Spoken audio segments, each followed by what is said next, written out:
Construction.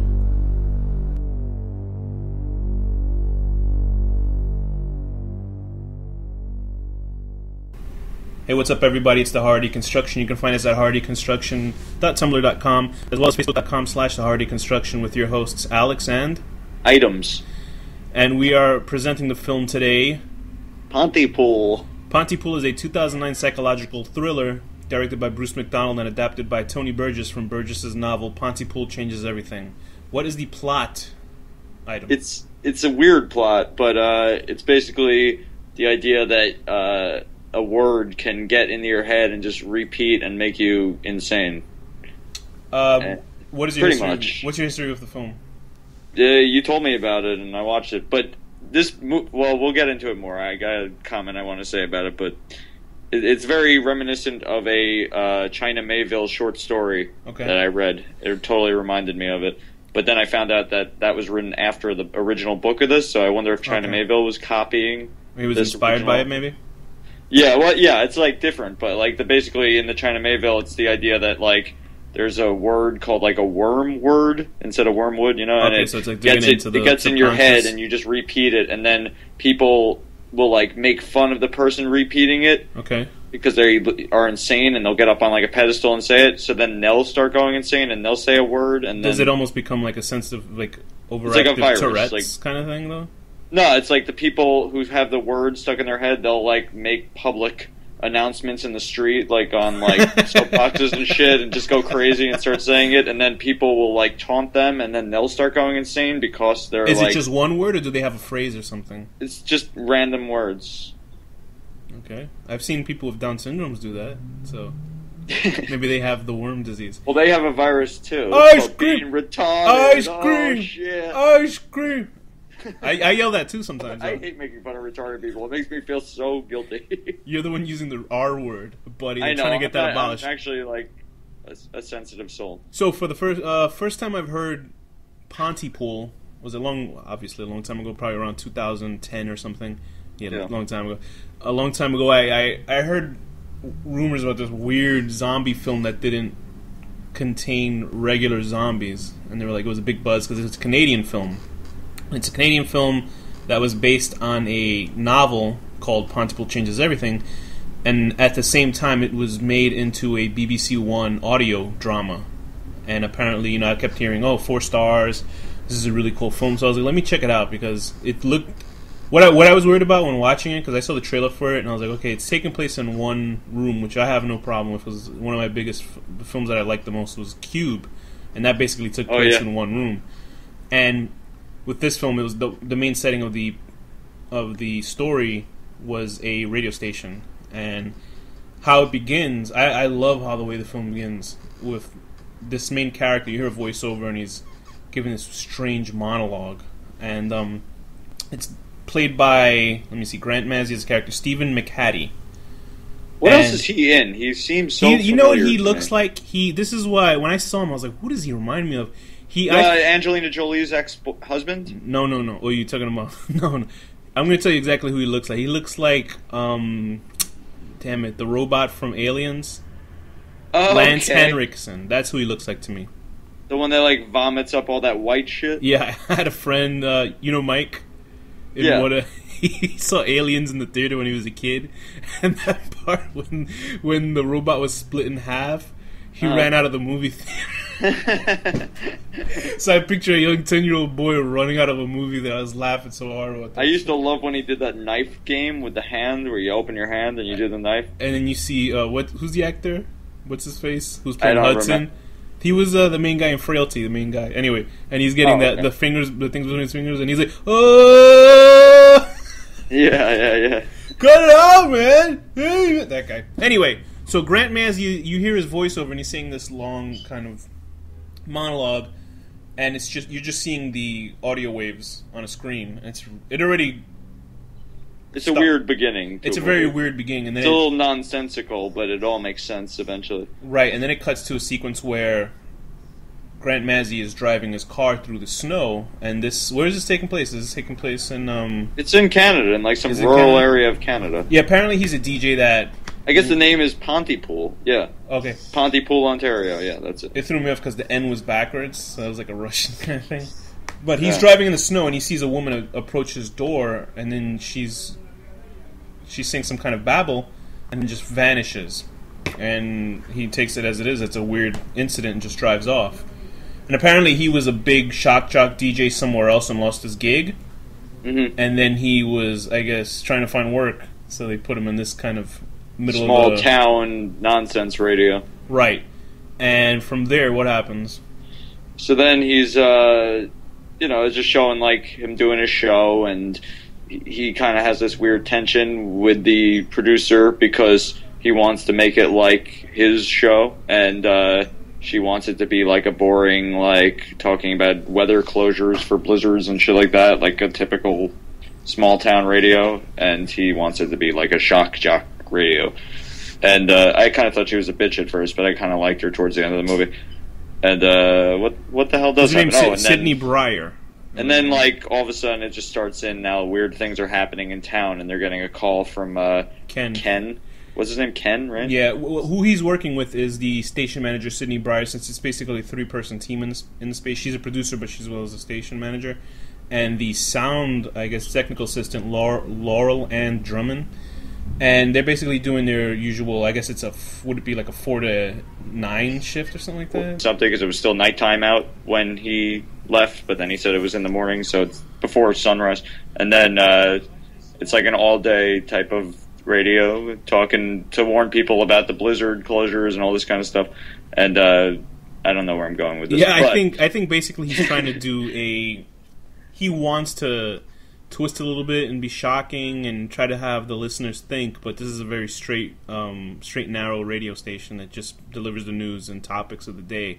But he wants to twist a little bit, and that's much to the chagrin of his station manager. And you see him rustling, just beneath his eyes every time he wants to say something. He's drinking on the air. He's a very likable character. I like him just because he's kind of... I like him, yeah. He's got this cowboy hat on. He's got this... Kind of reminds me of my dad a little bit. He's got this... I met your dad once. He was a nice guy. He's got this gruff exterior. Were you attracted to him? Very much. I like those... I wish he grew a handlebar mustache. That would have been very sweet on him with a Hawaiian My dad shirt. has a mustache. I know, but not a handlebar mustache, though. No, he does it sometimes. I guess at that point he didn't. I'm coming over this Thanksgiving, My dad's got like a biker look going on. Ooh, I bet. It's real leather sexy. chaps. Dress him. I'll make him wear like assless leather pants. Yeah, leather pants. Yeah. So anyway, they are getting these calls from Ken, who's the resident helicopter reporter. And what's the big reveal on Ken? He's not in a helicopter. He's in a car on a hill. And they're adding sound effects. And, we'll save the other revelation for the end. Apparently they use sound effects because they're so low budget with this radio show that they're faking that. Now that makes me think about real radio shows that do stuff like that. I don't think that any 1010 Wins doesn't do that, You think 1010 Wins isn't doing that, or what? They're just sitting in the they're back? in a helicopter. Oh, they have to okay. be. How many helicopters could be in the sky? How many radio shows have that? I don't see one helicopter when I'm in New York City, really. 880 and 1010, definitely.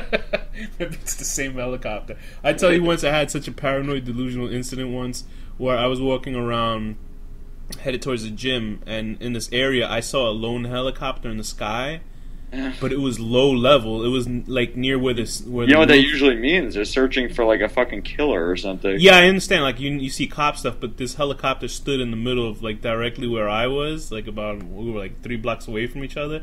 But it did the weird thing where it turned at the moment and started in my direction. It just stood there hovering. And I was like, holy shit! Please don't let me be one of those guys that are nuts. There's this classic YouTube clip of this guy. Yeah, following you. It's the best clip of all time. Anyway, look that up. Crazy helicopter guy. Anyway. Okay. So Ken is reporting these things, and it happens over. It's basically for the first 40 or so minutes. It's very standard. You're getting to know these characters. You're really getting to know Mazzy and the station manager. You're not really getting to know the girl. Yeah. Yeah, the other girl. The girl. She was in the army or something like that. Right? She was in Afghanistan. She was in Afghanistan. She was part of what's that thing where they made them in the pyramids, and there was a big controversy. Oh, she was part of Abu Ghraib? Yeah, she was part of that. She was the girl giving the thumbs up. Then she had the dog collar in her hand. Right, and then she had right. that other guy with the black thing on his head. We're gonna get That was cool. our I wish show's I gonna could- get exploded next week. I want to Just be you in know. the pyramid. I bet pantsless. Those poor prisoners. Kind of hot. Anyway, so Oh God. yeah, we're gonna get saying terrible things. today. anthrax sandwiches for lunch. Hmm. So apparently something happens where Ken calls in and he sounds very disheveled and well, I guess you could look disheveled. Can you sound disheveled? I can't tell. You He can sounds sound disheveled. he maybe. sounds panicked. That's what I want to say. And he's starting to notice that there's riotings or there was some violent conflict that happened and people going crazy around them. and a building exploding with people.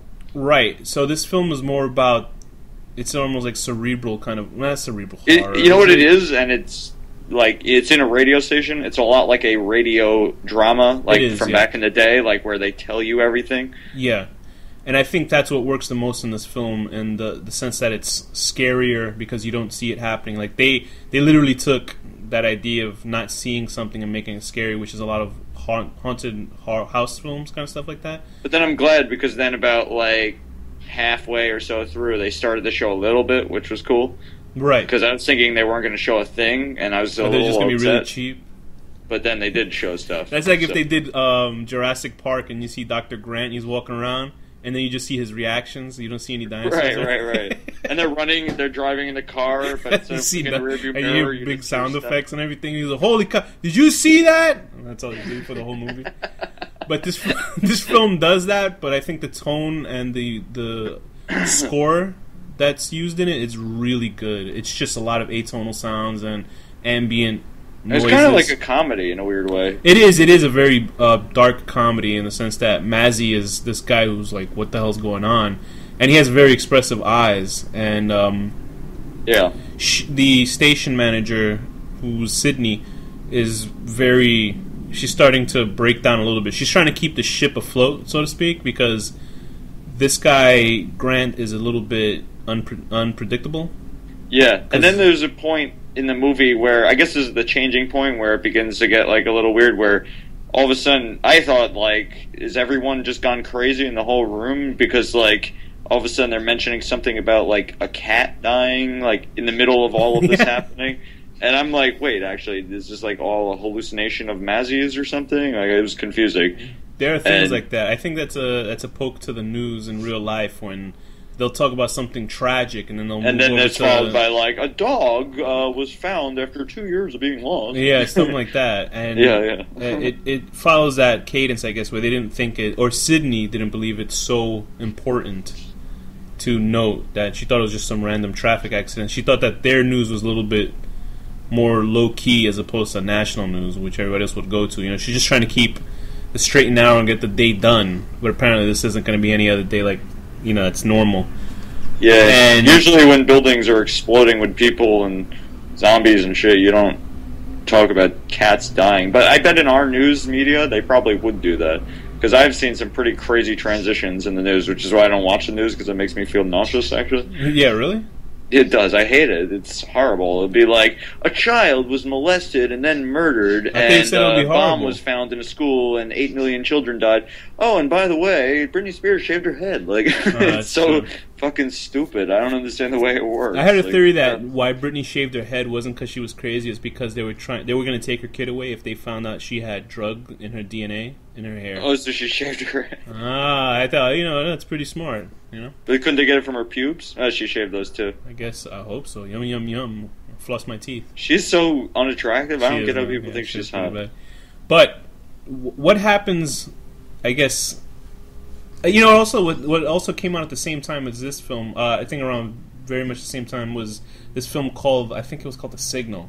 I could be wrong, but it's a film where a radio. What the hell is it called? A radio signal, I guess. A sound on the radio turns everybody nuts. Are you talking about white noise? No. It's Kevin. What's his face? Isn't that Batman? Yeah. No, I'm talking about the signal, or it's called The Signal. I believe it's called The Signal. Okay. And it deals with a sound wave that happens and starts making people go into berserk zombies. Sounds like The Cell. It does. That does sound like The Cell as well. But all of these things. Well, not even The Cell. Cell. It's just called Cell. All these films, basically, all these things came out at basically the same time, so that's why it was kind of weird that just happened. So it's like Armageddon came out at the same time as Deep Impact, you know, the two Right, asteroid movies, and I went to go see Deep Impact instead. What a jerk I was. Anyway, what happens is Ken calls back, and his calls just are progressively getting more and more panicked and more. What would you say? They're getting more nonsensical and crazy, and describing things that are more and more distressing to the audience. If you would hear this on the radio. Yeah, if I was hearing this on the radio, I would think this is like, what's it called? Like, what's that fucking alien thing? War of the Worlds? Okay, right. Yeah, I think it's put up that way as well. And I assume it's a very small town because they bring in some people from the local, was it a local church? Or that was a funny scene at the local play. Yeah, what the hell was it? It was like these random, like, Arab dudes singing. It was supposed to be, I believe it was supposed to be the Three Kings, you know, when they go visiting the birth of Jesus. And then one of them has an AK-47 because he's like, it's just so stupid. That part was funny, but that shows you kind of the local news that they have to deal with since they're not a huge megawatt station. Mm-hmm. They probably reach so many radios, and the more and more distressing Ken's reports are becoming, the creepier the vibe of the film becomes. Because it's, when I say this is a slow burning film, nothing jumps out at you that fast, and then when it finally happens, it kind of snowballs into something way bigger. It's pretty damn good. It's a pretty damn good film, and eventually you want to say what happens with Ken and everybody else? Wait, he's in Watchmen. Who? The Mazzy. Who does he? Oh, I'm sure he was he like a criminal or something? I can't identify the name of the character. No, that's not who he is. Holly Mason?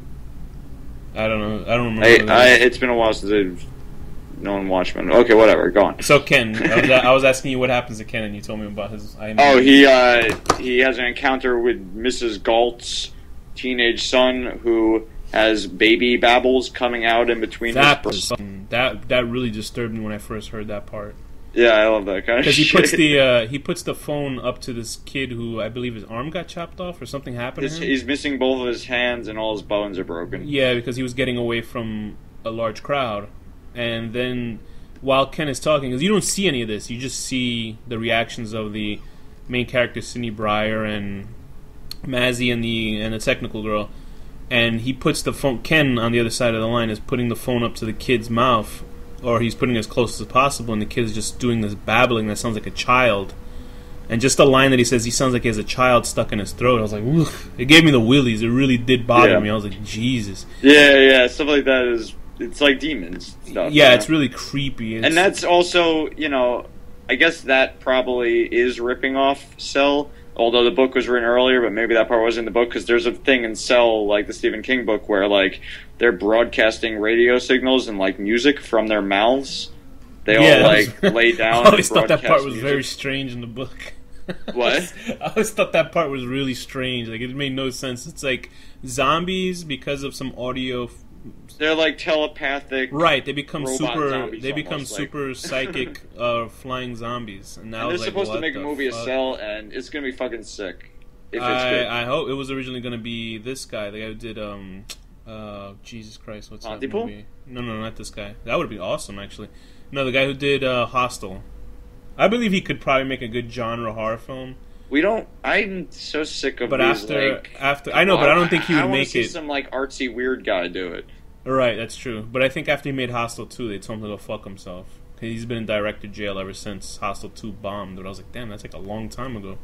Anyway, regardless of that, there's all these. What do you think worked for you and what didn't work for you in this film? It was a little. It was a good movie. It's a cool plot, and I guess because I read that China Mayville short story. Oh, and anybody that's interested, go to China Mayville. Looking for Jake is the name of the book. It's a bunch of short stories. Spell China Mayville's name so people wouldn't know how to.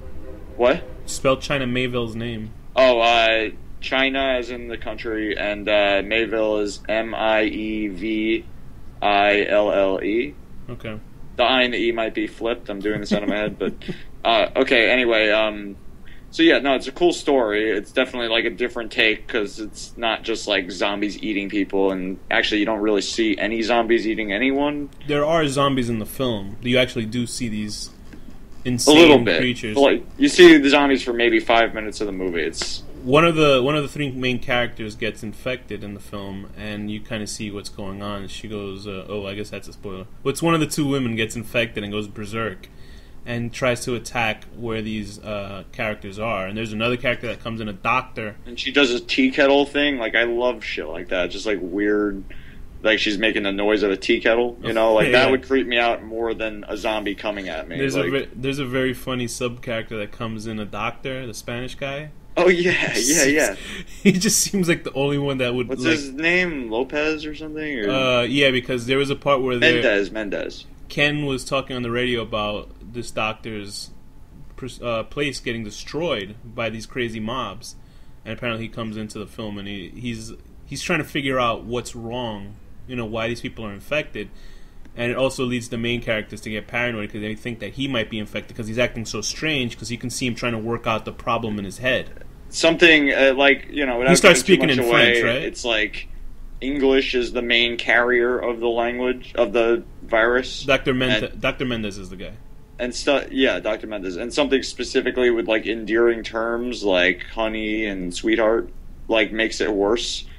And it's kind of like an abstract idea. You have to change the meaning of a word. Right.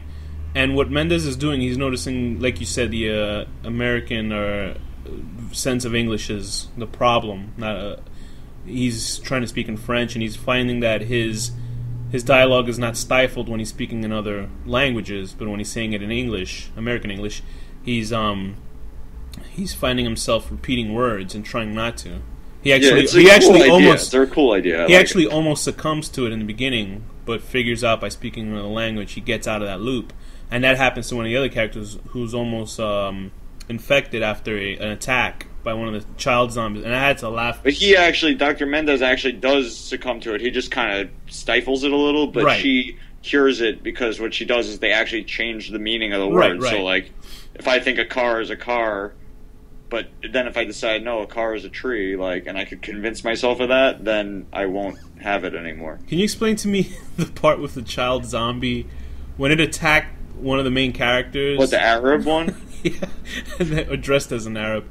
It sounded like Gollum. And then, but then when Mazzy went to attack the kid, he vanished off the screen like it was a bad jump cut. Do you remember that scene at all?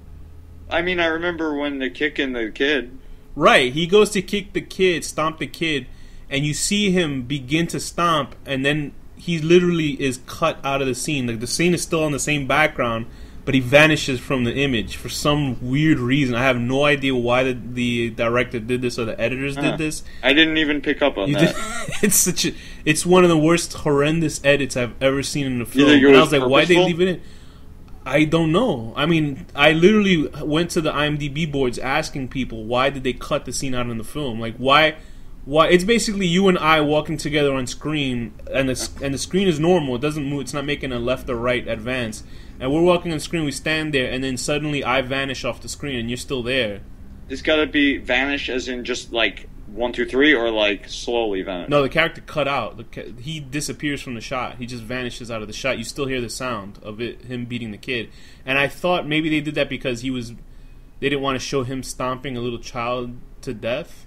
And maybe that's what they only shot, so they didn't want to use that. But there's other ways to go around it. But it's one of the most jarring edits I've ever seen in a film of all time. It could have just been the guy fucking around, with, like, to make you wonder. Who knows? I guess because there is a scene that happens post credits that's fucking around big time with the audience. I don't know if you stuck around to see. Oh yeah, no, I saw that with the gun and everything. There's a lot of weird shit that happens in this movie that makes it. Almost, it's not meta, but it's something weird about the film. It's a little bit of just like not taking itself seriously, right? There is a black humor to the film, and it's mostly about how the characters react to things. And Mazzy, because we did like a 007 ending, like right. It's like, black and white. It looks very Sin City, the ending of the film, and what it has to do with the film, I have no idea. But apparently, the film, some things that I read about the novel itself. Is that the zombies, these infected people, what they're trying to do is speak to one another or speak to a regular person, but they can't because they can only say that one word or whatever phrase. And what happens is that people, they get so frustrated with it, they begin to attack you. Yeah. So I guess that's what that is. And then also there's a theory about the post-credit sequence where it has Mazzy and Briar at a diner table, right, or something, or at a diner booth. And it looked like they were in the radio. Am I wrong? It looked like they were just at the radio booth thing. Oh, was it? I thought they were at a diner because they were dressed up slick. I didn't like really look at the background. So it was black and white, and it was a very Sin City-esque looking film. Yeah, and they were sequence, dressed that up part, in like outfits. It's black and white and highly stylized and colored. And the theory is that when they must have gotten infected and got sucked into whatever that other dimension of speech is. It's such a weird theory that I couldn't even get to. I didn't understand it. It's understandable. It's just hard to explain. Right. Oh, by the way, the girl is married to the guy in this in real life. Oh, really? How sweet. I'm reading that on IMDb right now. Oh, how sweet. Or is a happy ending. Anyway. Or they were, at least. Who knows? He was fucking Ken on the radio. They have 2 kids together. What you guys should do after watching the film, because I highly suggest that. I don't even want to say the ending of the film, because it goes somewhere else that's really cool. It's a very emotional ending, and the film anchors itself on the dialogue, since everything's basically on one set. And I think that's what makes it very strong, for the fact that it's a psychological horror film. It is a zombie film in a sense, but it's more of a psychological horror, because you're hearing more than what you're seeing. I wouldn't even consider this a horror. I Really? mean, for myself, because it's not at all scary. Mm-hmm. It's just more like really cool. I think it's creepy, at least. There are creepy scenes, but like overall, this would definitely be more like some weird, abstract, dark comedy to me. Yeah, I guess I can see that. Maybe those Canadians have a really strange sense of humor and good. What other movies is Canada known for? Did they make that Lake Placid? Not Lake Placid. That was a good movie, Lake Placid. Lake, the one we watched with the ghost in the lake. Was that Canada? No, that was an Australian film. Why would you think? Remember they had Australian accents in that movie? American. You're talking about Lake Mungo. No, yeah, that was Lake an Australian Mungo. film. What was other Canadian films that we've ever done? The Malcolm X story. Oh yeah, that was a good Malcolm one. X, He was yeah. Canadian. He used to say, "I have a dream, eh?" Anyway, so I say totally see it. It's a very unconventional horror film. Well, I think it's a horror film. It's very creepy. It's not a shock film. It's more about the slow burn and the cerebral aspect of having to deal with a very strange incident. And it's the kind of movie that like you would be like smoking pot and watching and thinking like, "Whoa, that's a cool idea, man." Hey, where's the chocolate Twinkies, man? Anyway, so I give this 7 out of 10. Sydney Briars is alive. What about you? I'm gonna give this 8 out of 10. Ex-soldier slamming her face into a wall over and over. That's my fetish. So, Danny, what is the next film? I mean, insert. It's, what? What's the next film? It's, Antichrist. Oh my gosh, Antichrist. How offensive. So with that, what is the final word? Check in.